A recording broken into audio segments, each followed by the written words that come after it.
Sejam muito bem-vindos a mais um Ibagenscast muito especial, que hoje a gente tem um convidado ilustríssimo, ele que produziu tantos discos do Angra, do Xamã, dos Cry, Holy Land, Ritual, Reason, e agora produziu o mais recente disco do Xamã, o Rescue.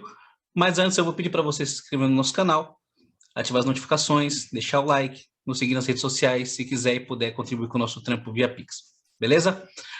Introduzindo agora novamente nosso ilustre convidado, Mr. Sascha Paeth. How are you doing, Sascha? Nice talking to you, man. Nice talking to you too. I'm fine, thank you very much. I hope you're doing fine too. I'm great. So, are you in your studio in Germany? I'm in my home studio. Yes. Yes. You work all day, right? Basically, yes. That's where I live.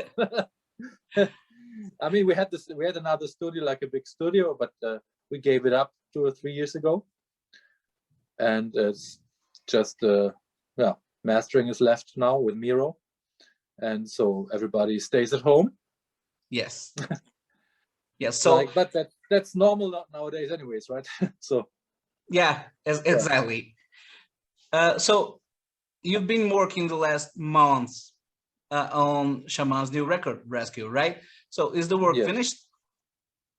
No, not yet. I had to finalize some other stuff in between because now suddenly everybody wants to have his album ready that I was working on for a while in the Corona time. Everything was delayed, and suddenly everybody wants the stuff, and so I'm working on many productions at the same time. Oh. And they have like a couple of weeks more, so I can just finalize something that I need a little bit more urgent. But I would say it's basically just the mix left. But the musics are ready, okay? Basically, it's ready. Maybe we have like a little changes here and there, little extras while I'm putting everything together, so I can see better what is really not perfect yet, or needs to be adjusted, or something else on top, or we might have a little different performance. You know what I mean? So when everything comes together, so I can hear it well, we might do some little minor adjustments and some add-ons, and then we should be done. Yeah, but from what you've listened so far, what can you tell us about Rescue? Does it matches like Ritual and Reason? Because we're waiting for a Xamã's comeback for so long, especially with this lineup. So we're really excited for this album. So what can you tell about it? I can really say this is truly a Xamã album. I mean, you listen to it and you say, okay, that's Xamã Day. That's what I personally like about this band, apart from the fact that the guys are friends. And I know them, most of them, for a long time. Is also that they really have a unique sound on their own. They don't sound like any other band, not even like any other Brazilian band. I mean, they have this influence. There's a certain flair about Brazilian bands sometimes that you have, but they have their own thing in a way. It's really a particular sound, and it's still there. So it's still like that. So I really think people will appreciate a band coming back, basically, of course, grown in a way, right, over the years, but also not much different. So it's not old-fashioned or something, but they have their sound and it's still there. And if you love Xamã, you will love this album, I'm pretty sure. Wow, this is great to know. And you produced it remotely, right? Due to coronavirus. Were there any difficulties about this, like working with the guys in the field? It's not the same, right? So I could not interfere the same way I usually would do it, especially with Xamã. We had a particular way of working on the songs before. We tried to do it a little bit now as well, but I used to go to Brazil, for example, for a couple of weeks. Like on some albums, we did it like this, and I would just be in the rehearsal room. We booked a studio, and I would be in the rehearsal room in the studio with them, we have the stuff connected so we can hear the stuff fine, do some test recordings. And I would maybe even play guitar or something, like some instrument, so I can dive deeper and just be a part of it and make suggestions. And I would work, when we're not together there, I would work with Andre or on my own on the computer at home, and we put ideas together. So we work pretty closely and all together in one thing. Like I would be a member of the band for a while, and that was not 100% the same this time, of course, because of the situation. But there are some plugins and some possibilities now that I could like log into their studio. So I had like a line with sound. So I had a talk back, and we had I could hear them play in a good quality, like in a studio. Like I would be. It was a little bit like I would be behind the glass in the studio, plus a little bit of delay. So, but what I did, if I have had a suggestion, for example, I was just singing or playing it to them, and so they would try, or I just had the demo. I record a little guitar to it as a demo, or sang to it, and I send it back, and they would listen to it there, and then they try and work on it, go home, work it out, come back, send a new demo. It's a little bit more complicated, right? A different process. A little different process, but it works. And a process where they need to do like more on their own. And I cannot be a part of everything, and I cannot dive too deep into it. It's not as easy, right? But you can work like that. You can put additional ideas. You can shape it. You can say what doesn't work. I also made some melody, like suggested melody lines, stuff like this, you know. So maybe this vocal line or something like that. So I would sing, and so stuff works. But as I said, it's not the same. But on the other hand, you don't have to fly to Brazil for it, you know. So we could meet on the weekends, and they could work in the meantime. So they didn't have to take some of the members work. Have to take off time all the time. So it's maybe quite convenient, especially now in COVID times. Anyway, there was no other way. So we were happy that we have this way, so that we can work somehow, at least, right? Yes. And but for the vocal recording, I really preferred that he's here, like Illyrio, because he lives we in really Spain, wanted right? to work. Huh? He lives in Spain, right? Yeah. So it's not so far anyway. So it's not so expensive too. So he came here for 2 weeks, and we did all the vocals in that time, and so we could work on melody lines and some lyrics and stuff like that, a little bit closer and like more intuitive. That was really better than on the over the internet, right? Nice. But in the end, it worked out fine, and it can always, I mean, always you think the situation can be better, but you know, you can also be grateful for what you have, right? Well, talking about Illyrio, he's the new singer, and of course, replacing Andre Matos is not an easy thing to do. But personally, I've been hearing Illyrio's previous works for such a long time, and he's one of my favorite heavy metal singers. I love him. I think he's great. As a producer, what do you think of him as a singer, and how do you think he adds? What do you think he adds to Shaman's legacy and sound? You know, first of all, he's a super nice guy, which is already a very good thing. And he's a very particular singer, and he is a big fan of Andre. So he grew up with Andre also, even though he's not really much younger, a little bit, I think. But so he grew up with Andre, listening to his stuff, and so he was always in his life, and so for him it's an honor to do it. And he will not try to sound completely different or make stuff that is already there, like old songs.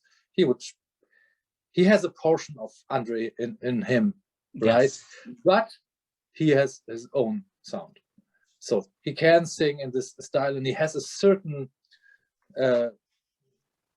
thing that matches the stuff that Andre did very well, but he also brings in a portion of himself in a very good balance, I think. So for the people that would say like, oh, we miss Andre, I would really say he's a very good substitution.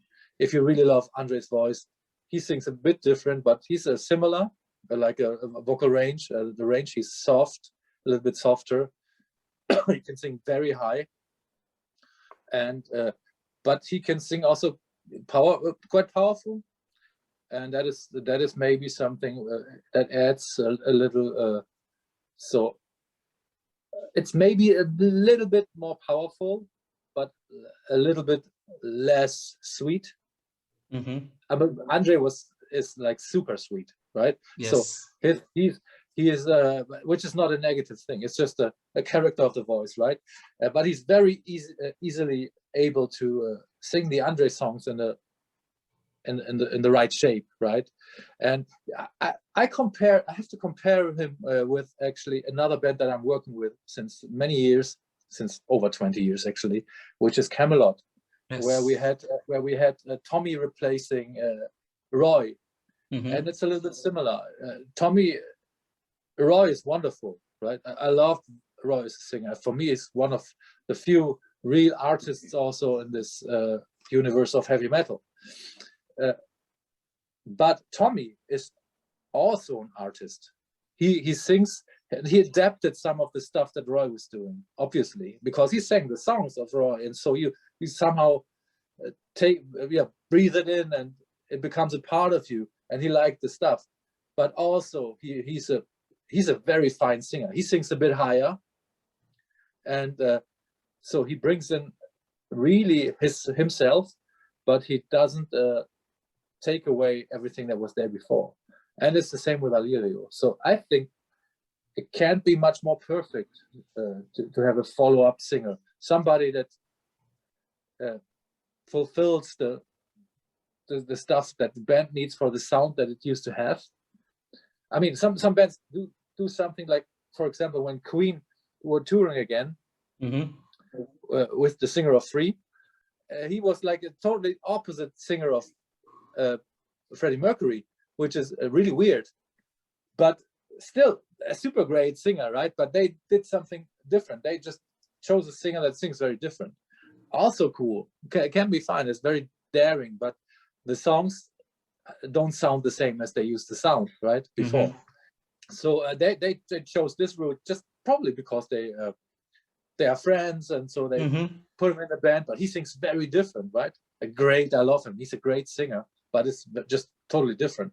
And here we have singers that I really love, and that are just a little bit different, but still carry on the legacy, right? And this is what's happening with Alirio. And he also puts himself into the songwriting. He has good ideas. He plays the piano. Plays the piano. Most important thing for me is he's a nice guy. He's a very nice guy. And still talking about this, Alirio joined the band as a result of something that no one wanted to happen, right? You were very close to Andre, and you were like the last person to be all together with the Avantasia band and the Shaman band to share the stage with Andre. And you played together with him like June 2, and June 8, he passes away. How shocking was receiving this news? Oh, it was super shocking. It was like, the point was we played, was it 2 and 8? I don't know. It was just a couple of, possible. And so we played, and I haven't seen Andre before for a while. So luckily, actually, when we came to the hall, they were not on stage yet. So I visited him in the backstage area. He had his own room, and it was really nice to see him. So we had a chat for 15 minutes or something, and then we had to move on because they had to enter stage. And we said like, okay, let's meet after the show, you know, but actually after our show, I can understand probably. Nobody was left from Raman. We played for 3.5 hours, right? And they were probably tired. And so I didn't see him afterwards. And then it was like, there was a little party there, and then we flew home the next day. And it was the last day of a 2-month tour, just around the whole world, basically, or 2.5 months.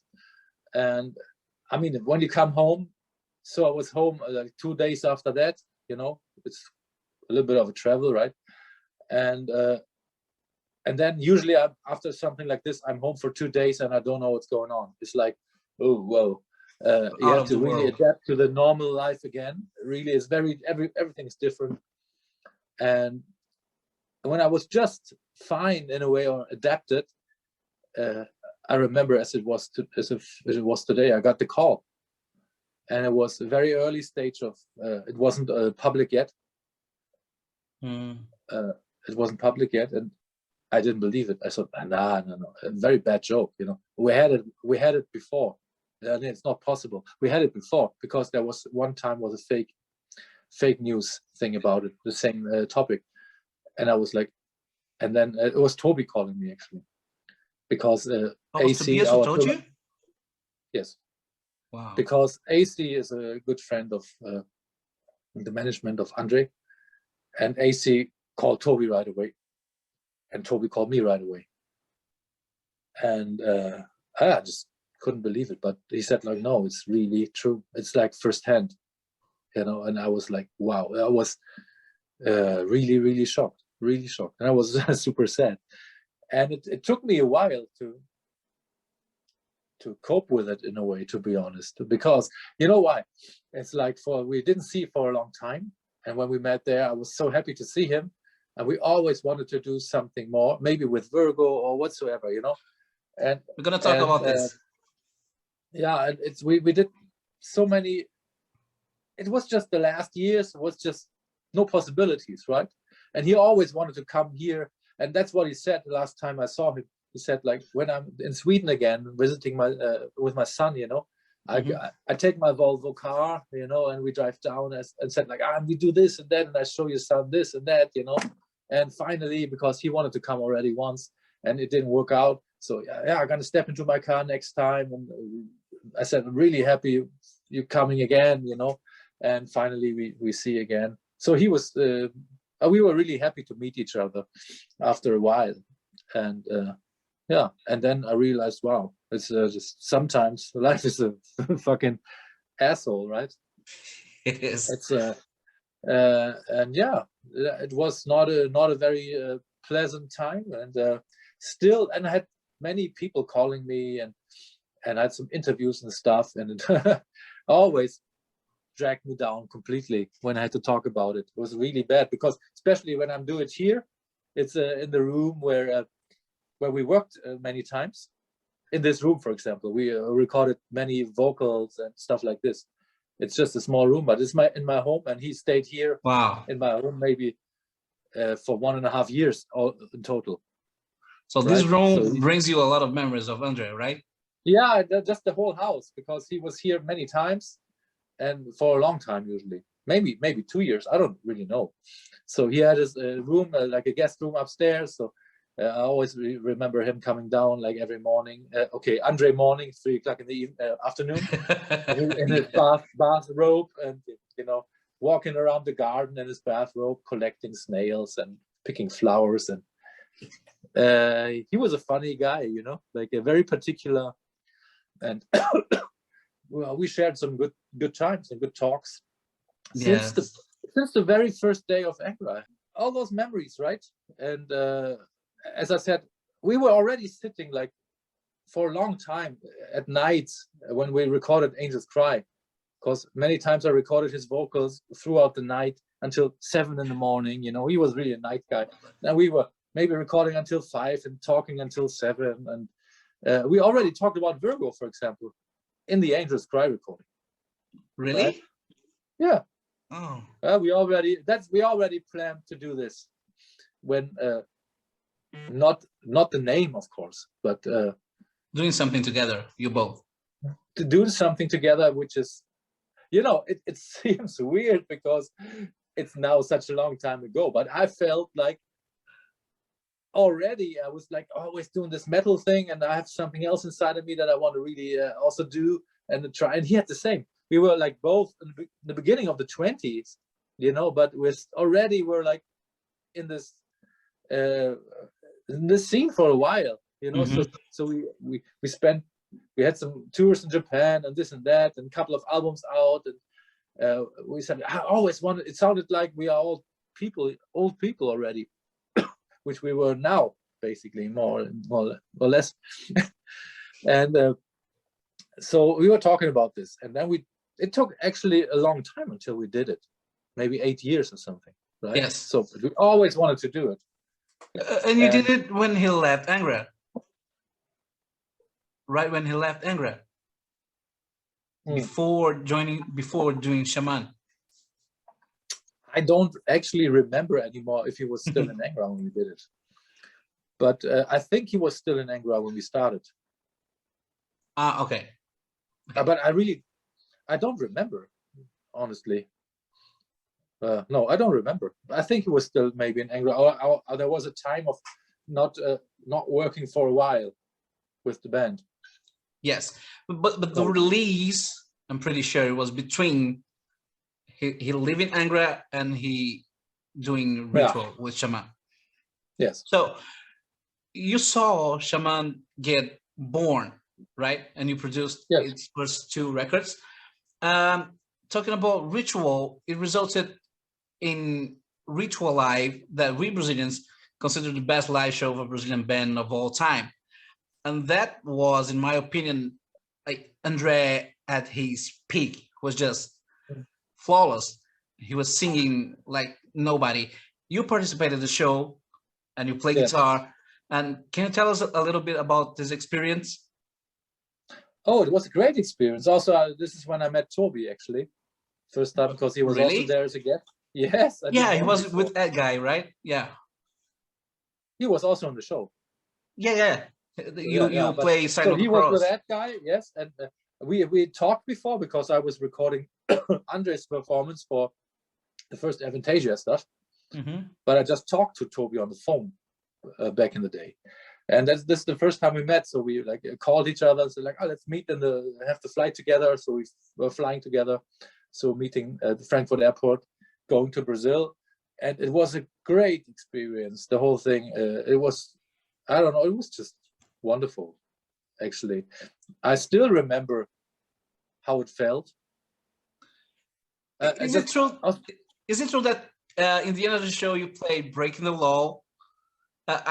Hugo, Shaman's guitar player, told me this, that your guitar was in a different tuning than the other guys' tuning. The problem was very funny, you know, it was very funny. I had my setup on a sound check, right? And I was playing I had my own amplifier when I was playing the show. But when Halloween joined them, the Halloween guys, Michael Weikart was there, and Andy Darris was there, right? Yes. And so when he took my amplifier, and then there was a spare amplifier, but we actually didn't check it for monitor sound, so I didn't hear anything, right? So, but nobody told me they tuned down the guitars. Nobody told me. So they had a guitar just to play Carry On. So I really didn't hear anything that I was playing on stage. So I was just playing completely blind. It was a little bit weird, you know. So I was like, okay, what can I do? I just play, right? But then it was my solo, and then this I heard a little bit, and I was like starting with a bend. It was like, ooh, wow, what is going on? This is wrong, you know. And then I realized this is the fucking wrong tuning, you know. Just first time I heard my guitar was when I was the solo, right? And it was ridiculous. And then I was trying to cope with it for the rest of the song. It was very funny. It was a good friend of mine, Philip Colodetti, was in the recording mobile. And he said, because we worked together for a long time already, for lots of recordings, and he knows I'm not super stupid, at least. And he said like, no, it can't be Sascha. It's like, and I was afterwards, I said, it was me. It was me. I didn't hear anything. And suddenly I played the solo. I found out I was fucking wrong because I didn't hear it before. It was probably outside. You couldn't really hear it because probably the sound man was just turning me down, I guess. Hopefully he did. It wasn't your fault, man. I interviewed Hugo, and Hugo explained me that they had guitars and bass on the same tuning as yours for the entire show, but they had a specific guitar and a specific bass just to play Carry On, because Carry On is originally recorded a half tone down, right? Yeah. So they take these instruments and play Carry On, but they don't change the instruments, and you just come in the stage with a standard tuning guitar, and then this happens. Yeah, and this is also because the Halloween guys usually play lower tuning. So just nobody told me, right? And I was just there with, yeah. But also in the second show in Rio, something funny happened. You know, in the end, it's all just memories. But also there, I wasn't pissed. You know, it was just I was just, you know, I came there, they forgot. In the Rio, on the Sao Paulo show, I had my amplifier and stuff, you know. But in Rio, they forgot to rent an amplifier, so there was no amplifier for me. So there was a amplifier backstage, which was a Roland Jazz Chorus. I don't know if you know this, but the name says it all. Clean amp, very clean amp, and I had a tube screamer with me, which is almost no distortion, and I was playing an old Stratocaster 70s Strat with like single coil pickups, so my sound was almost clean, right? And then I was like, oh shit, how can I make this happen? So I put this amplifier backstage and I fumbled around for 10 minutes, you know, to find a setting that kind of works for metal. And I also didn't play my guitar in the end. I played Hugo's spare guitar, Flying V. First time I played a V on stage, I was like, wow, really feeling like, wow, metal. And so I played his guitar. But what happened was, so I made this sound setting. I really tried to find something, and like this it works, and this and that. And they put the amplifier on stage, and there was a roadie, a technician, and he thought like, okay, I'm gonna zero everything. So zero everything. So I came on stage, and the sound was suddenly fucked up again, clean, because he put everything on zero because he thought it's better for me, so I can start fresh, right? I was like, fucked up your song. We put the amplifier backstage to find the sound, right? And it's a very complicated amplifier for metal. It's basically not metal at all. But anyway, it was a good time. It was really, it's okay. It works. With the right mood, everything works, right? And so I don't have any bad memories. We played soccer on the beach of Rio de Janeiro with the Shaman guys, you know, remember that. So did you win 7-1 like the Germany? No, I like the World Cup, you mean? No, actually, I'm not even sure. I was just kicking some ball. I basically wasn't really playing. Ricardo was totally into it, and Andre too, I think. And also Hugo, he loves to play. And Lewis too, I guess.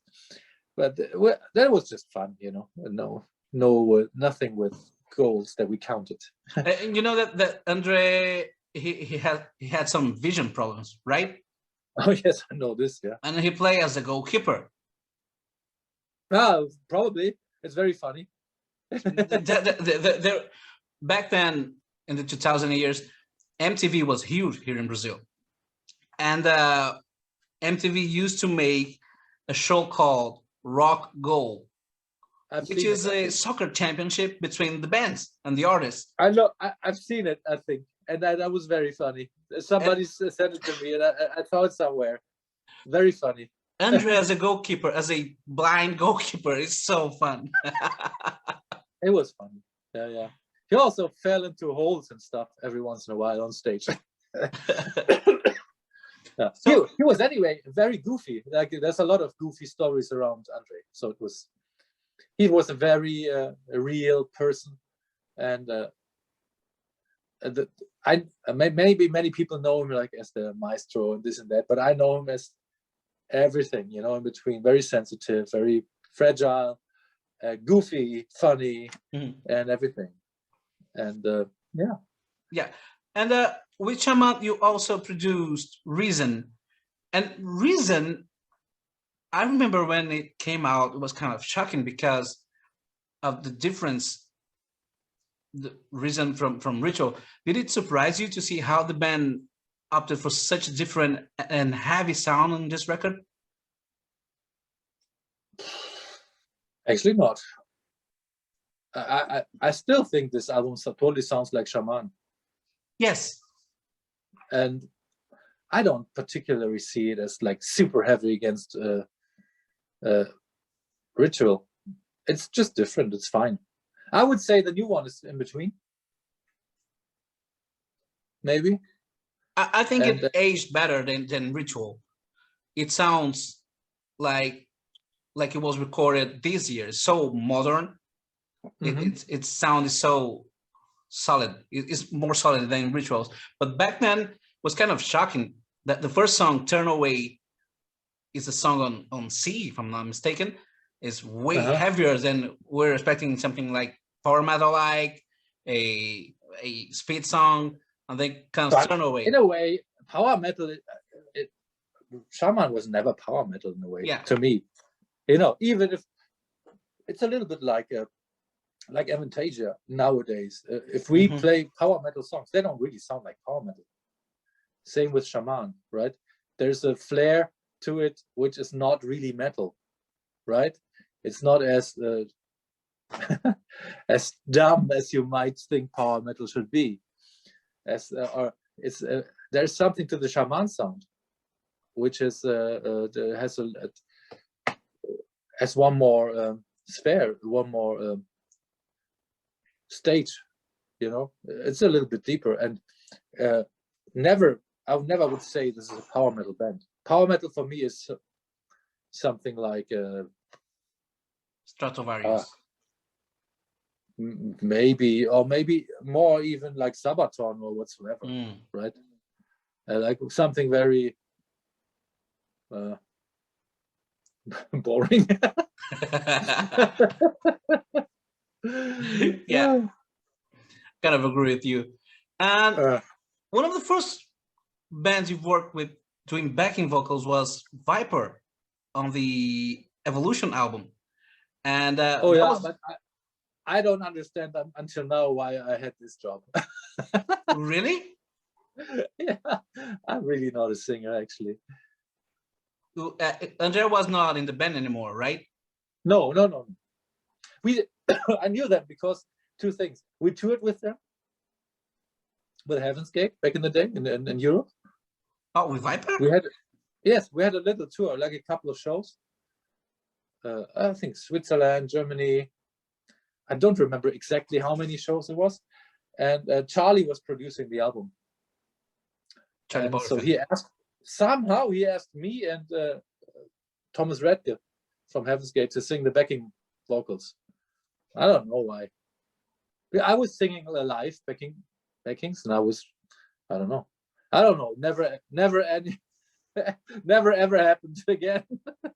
And I got asked for backing vocals. This is not usually what I'm doing. I mean, of course, you do it every once in a while, but for your own stuff or when you work on a production. But usually nobody calls me, "Hey, would you sing backing vocals on my album?" What? No. But it was funny because I could see the guys, and it was a good time. It was done in Hanover in a bunker. Yes. Funny. And then you produced Angels Cry and Holy Land. And personally, I think Angels Cry was before. I think. Yeah, for the first Angra's album, and then Holy Land. Personally, I think Holy Land is the greatest Brazilian heavy metal album ever produced. I want to know, was that strange to you guys to see a heavy metal band from Brazil and they show you guys all of these Latin rhythms and Brazilian rhythms? Were you used to this kind of sound back then? I'm totally, actually, I'm totally used to stuff like this because when I was younger, I was also playing bebop and bossa nova. Oh, really? You know, I wanted to actually, I actually wanted to study jazz guitar when I was 15 or 16. Mm-hmm. And I dropped off school and I wanted to take a year and do stuff, but just my life developed into a different direction because I was entering Heaven's Gate, and suddenly we did an album, and then we were on tour, and I was in Japan, and then I was just I do this, right? And then so this is I even had also salsa, for example. I had a salsa band for a while. I had like many different, yes. I had so many different things that I was doing before. So for me, it was totally natural, and it still is. I'm usually somebody that always puts in different styles, and I was also one of the people pushing for orchestra together with Charlie, also for the Angels Cry album, right? Oh. So, I love the fact of putting the Brazilian percussion in, and the guys did some very original recordings over there. And I remember, like always, we had the talking to the Japanese record company. An Angels Cry, we talked about like the way it was done and how much classical stuff we put in. And I just remember these facts. You know, Japanese kids love the sound of bass drum. You know, that's what they wanted. But we just tried to push it through. Do you remember that they had to change the drummer during the recordings? Of course, I remember. I recorded the drums with the first drummer. I didn't hear. I did the recordings with the first drummer. Actually. Yeah, but was Charlie's suggestion for Angra to change the drummer? Yes. Wow, man! Because this is a story that everyone knows, that Angra changed. Marco was the drummer, and then Alex recorded the drums in Germany. Yeah, but we don't know exactly how it happened. So it was Charlie who said for the band to make this change. As far as I remember, yeah. And then Alex Holsworth records it. And then they come back to Brazil, and then Ricardo joins the band. And you have all the memories from the Angels Cry recording, or like Wuthering Heights, the ideas. I totally remember the Wuthering Heights recording, for example, especially the vocal.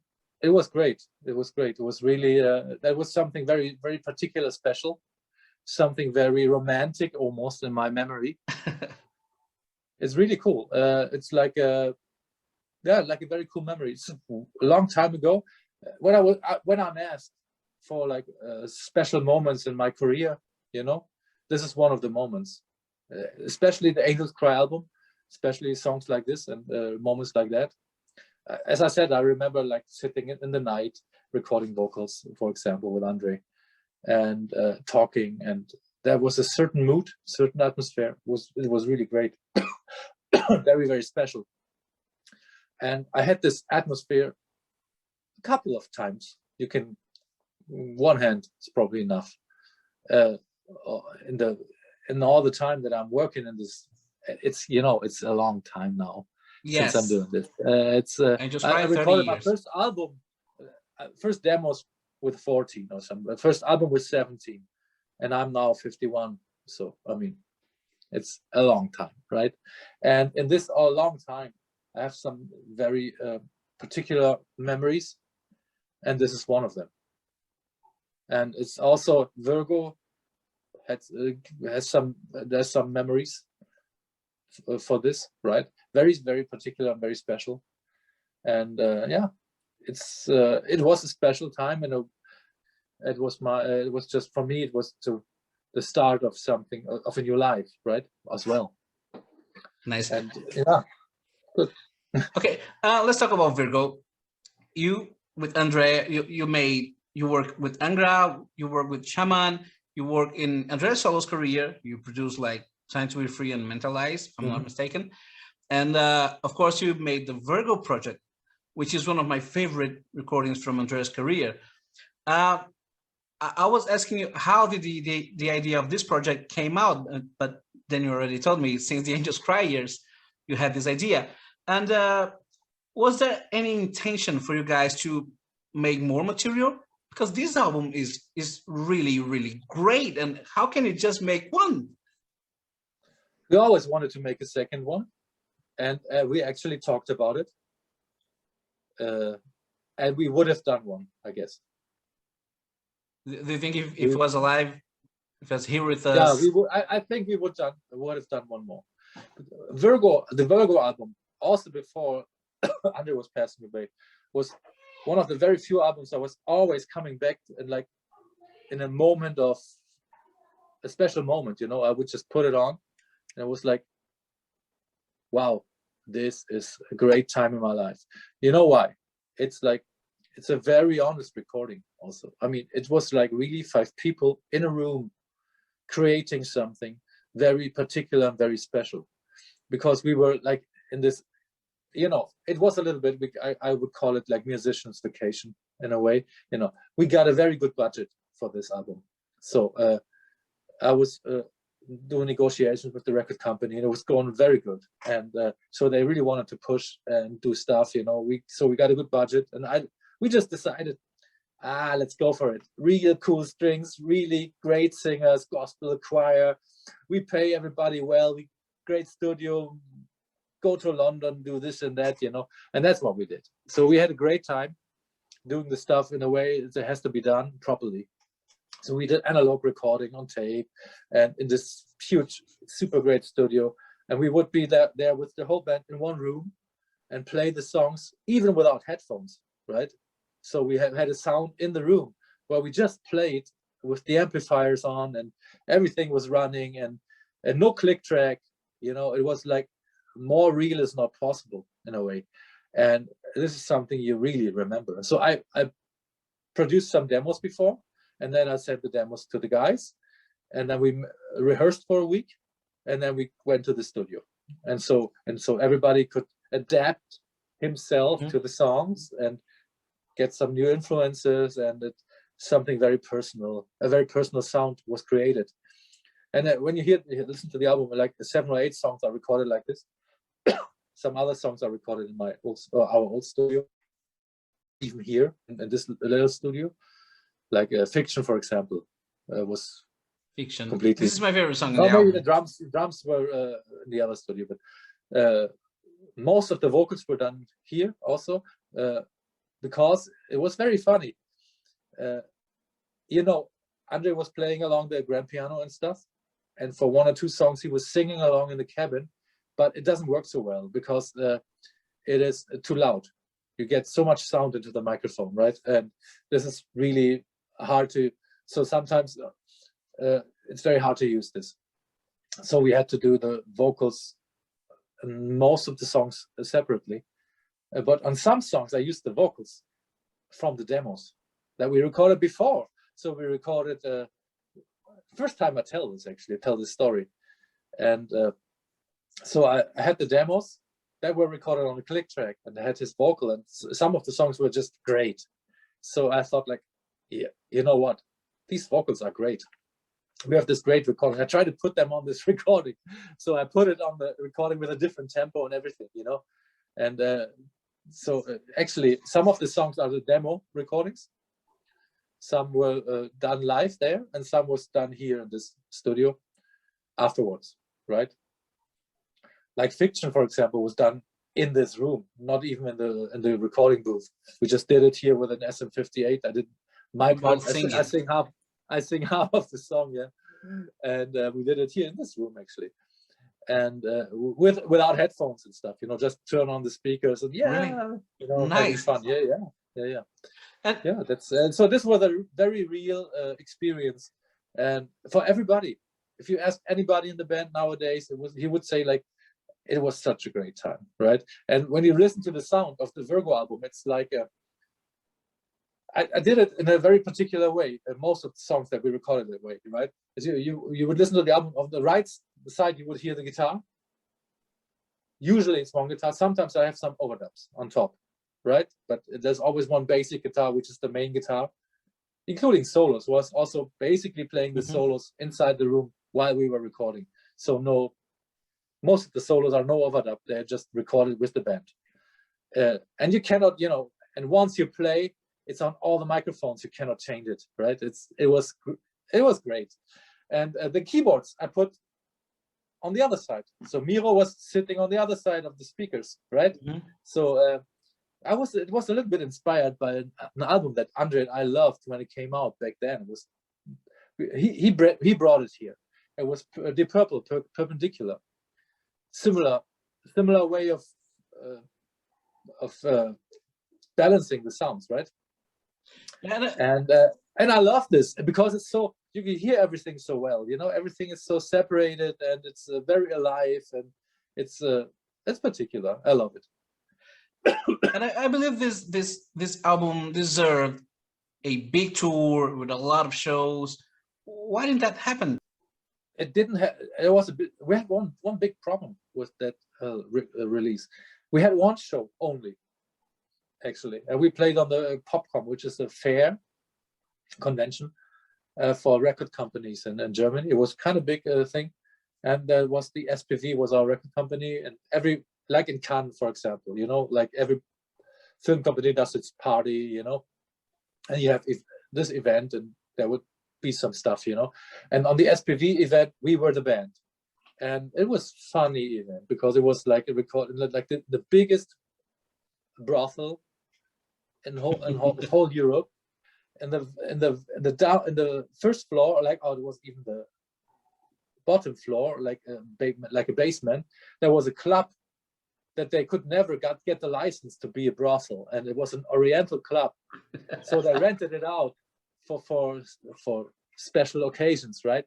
And so it was just built, you know, it was kind of new, I think, and it was very funny already when everybody told us where do we have to go when we come from the train station, for example, or taking the cab. So you just say Pasha, and that was the name of the brothel, Pasha. like a skyscraper brothel with, I don't know, you know, it's like very funny.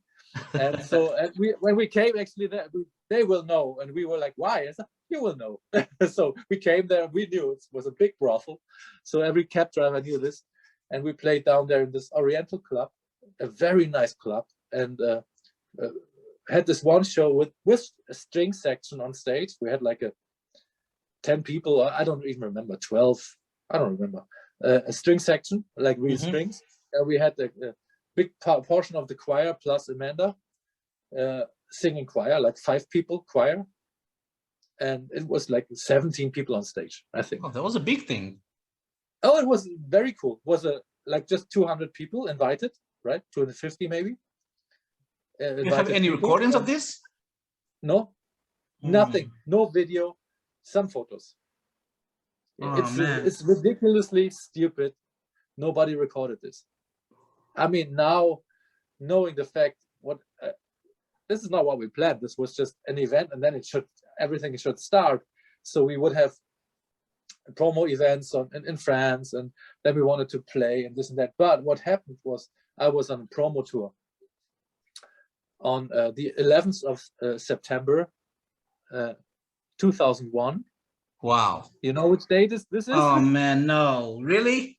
Yes, was the Lucky first day of the promo tour. So I was sitting actually in the radio station in Italy, in Milan, in my first interview, and I saw this like TV, and suddenly while I was doing the interview, people are gathering around the TV, and I saw this plane crashing into that thing, and I thought like to myself, why are they fucking watching a movie now while we're doing an interview here in the studio, right? It's ridiculous. What is happening? It's so weird, you know?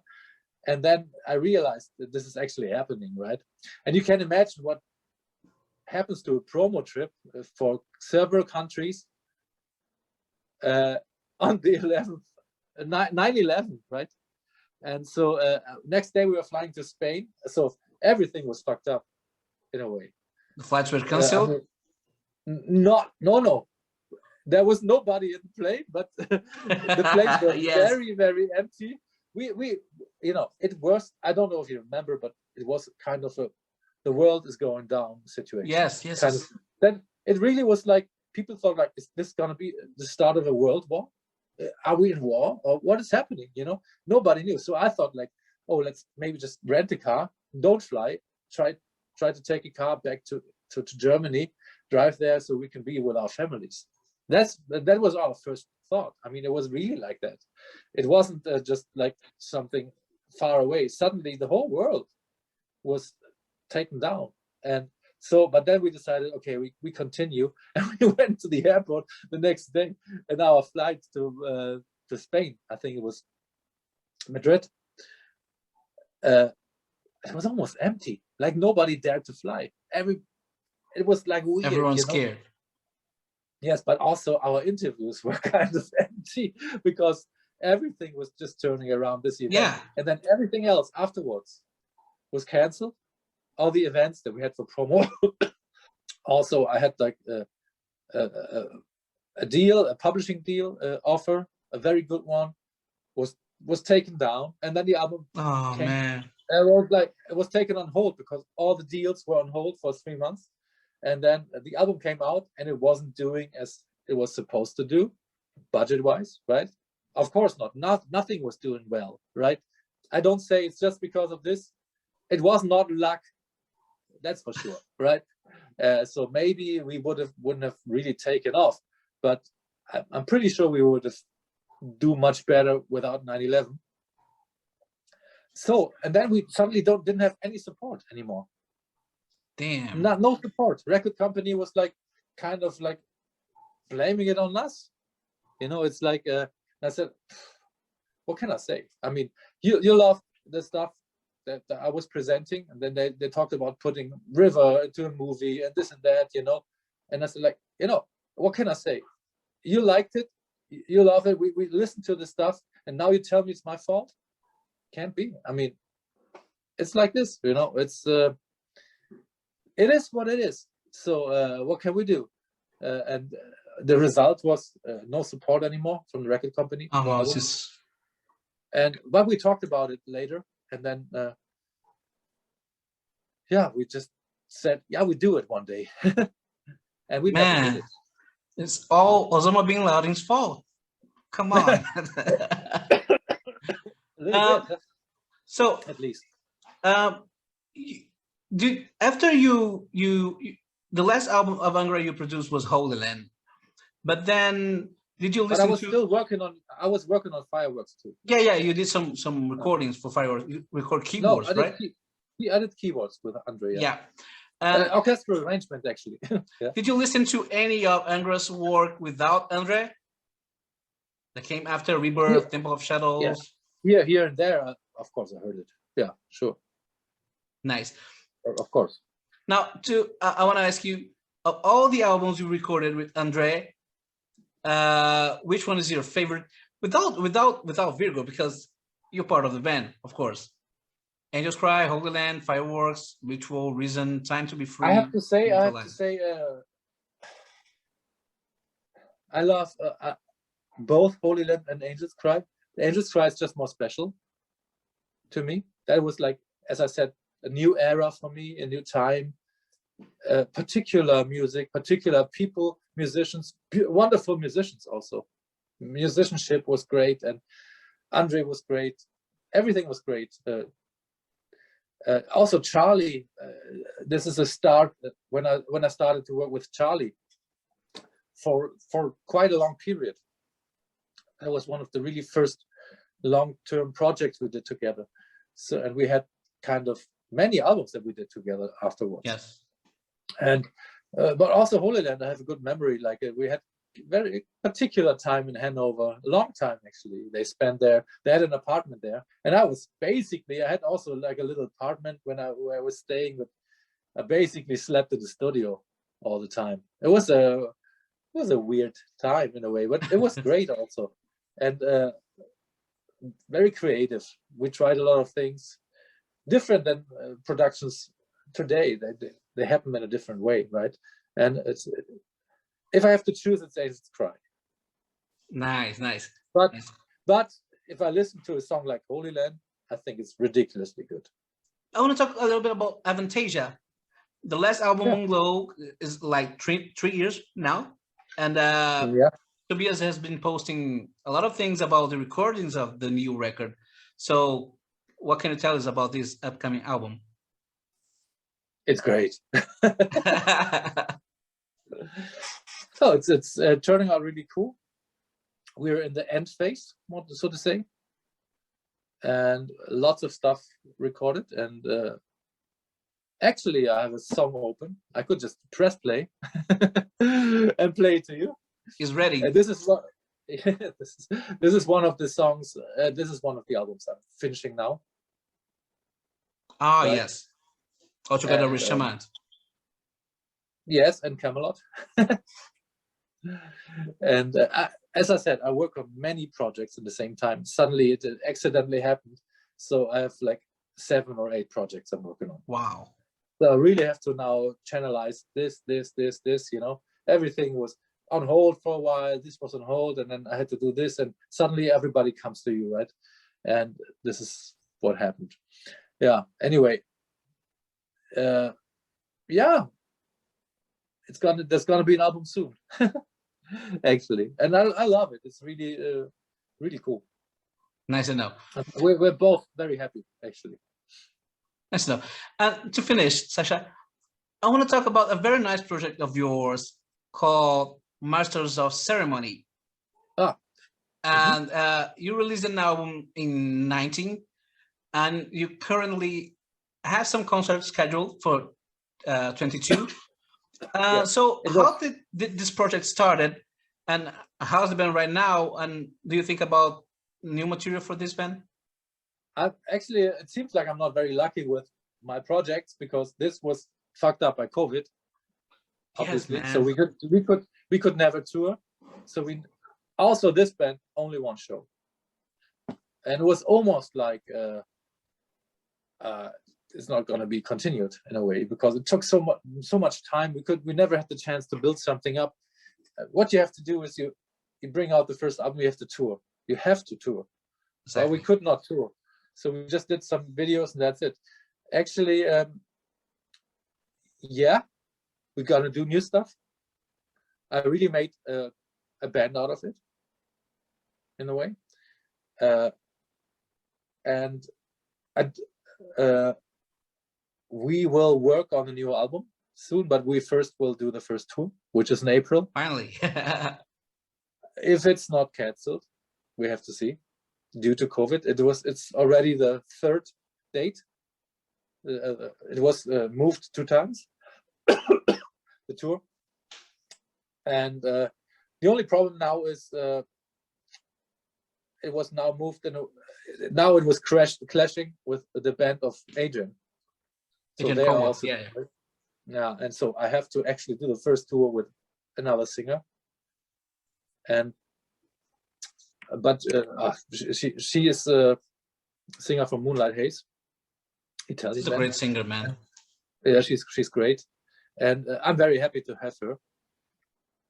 And so in the end, yeah, it's great, but it's just a little bit weird for the people that we don't play with Adrian, the original singer. And, yeah, the original singer. But anyway, it's gonna be all right. So we play of course our songs, and I think she's gonna do a great job. And yeah, and then we're planning more stuff later on, but also do some studio work. I'm also planning to do like a more realistic recording on this one. Like I would love to make a similar recording as we did with Virgo. Always nice. When I do my own stuff, I try to make these experiments, because I do think it is not in the vein of the new type of sound people are having when they do metal nowadays. It's very sterile in my eyes, and I want to do it. I want to do a live recording. Nice. As the album. At least just give it a try, right? And I think it's gonna work out, and it's just gonna sound different. And yeah, we probably gonna work a little bit on some songs when Adrian is gonna visit me next week.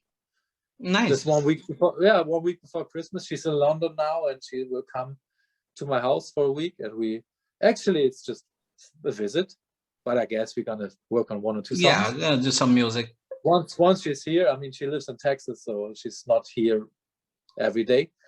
So, but the plan was not working time was more like a vacation. And we do some stuff, you know, go to Christmas market, she loves that, and stuff like that, you know, but I think we're gonna do 1 or 2 songs as well. I have some little stuff already prepared.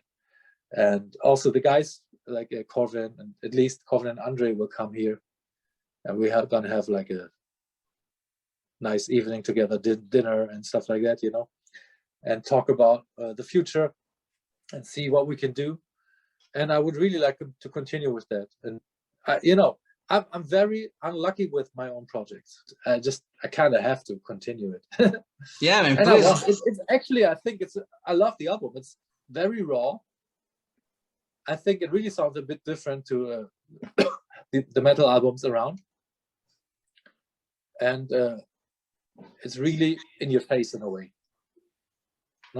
And this is what I like this, actually. It's like my take on heavy metal. Oh, nice. For today. But if everything's work out, how are you going to find time for all of those projects? Oh, I just work all the time. You learn with Andre, you don't sleep. Yeah, I know. Oh, Andre could sleep. He was sleeping just at late. noon. Yeah, he was going to bed very late, but he was sleeping long. I was usually up much earlier than him. Nice. Sascha, I think this is it, man. I really appreciate for your time. I'm such a huge fan. I mean, such a huge fan since like 1999 when I started to listen to Angra, and I've always admired you and your work. So time is yours. Our audience is a big fan of yours. So time is yours to say whatever you want to say, to share whatever you want to share. Thank you very much, first of all, and I'm just really happy that there's so much attention, so much stuff going on around Andre now, and people really remember him so fine and so full of honor, and it really makes me happy. And in the beginning, I thought it's weird to do too many things, you know. I kind of felt it is not right to like release stuff and do this and that, but actually I really think it's very good. It would be in his he would love to see this happen, right? So many things happen around him nowadays, around his voice, and people love it, and even new people, like young people, find out about him now, or older people too, I heard. And so he finally receives what he should have received much earlier. And I want to say thank you to everybody for this honor. And yeah, this is very cool. And I'm pretty sure Andre is watching it somewhere, and he's happy with everything that people are saying about him. So hopefully. Thank you. I'll finish right now in Portuguese, okay? Okay, thank you very much. Eu espero que vocês tenham curtido a entrevista, e só fazendo lembrete para todo mundo se inscrever no canal, ativar as notificações, deixa o like se você gostou da entrevista, nos sigam nas redes sociais, se quiser e puder, contribua com o nosso trampo via Pix e aguardem novidades. Foi a nossa entrevista com o Sascha Paeth, produtor, músico extraordinário, e é isso aí, até a próxima.